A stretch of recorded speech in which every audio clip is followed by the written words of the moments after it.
Hello everyone. For this tutorial video, I would like to teach rhombuses and kites, which are slightly more difficult to analyze than simple squares or rectangles, but still relatively simple compared to something like a trapezoid or a polygon greater than 4 sides. The first thing we would do to prove the area and perimeter of it is to draw two lines intersecting it so it looks a little like a cross, and intersect each other at right angles. We next pay attention to the fact that these intersecting lines cause the kite to split into 4 triangles. They come in 2 pairs, so that the top ones are identical to each other and the bottom ones are as well.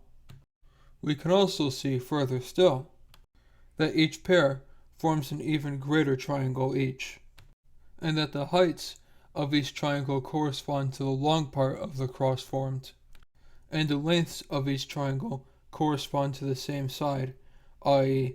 the short part of the cross. So we plug in the triangle formulas for both scalene triangles, and then add these to get the total area of the kite.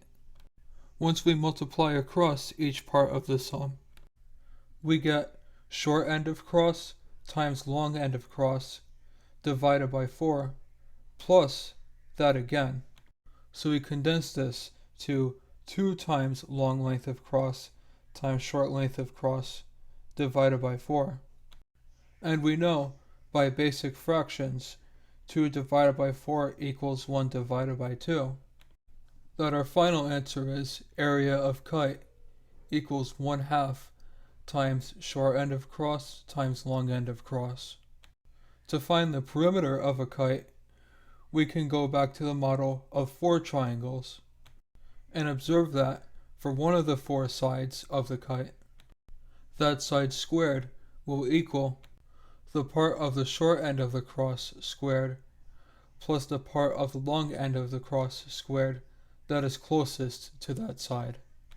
And because the kite is made up of 4 right triangles, this holds true for all of the sides of the kite. Note that a rhombus is simply a special type of kite that has all of its sides in equal length, so it can be thought of as a rotated version of a square. But because it has the same exact properties as a kite with different lengths of sides, the same exact logic holds for determining the area or perimeter of it.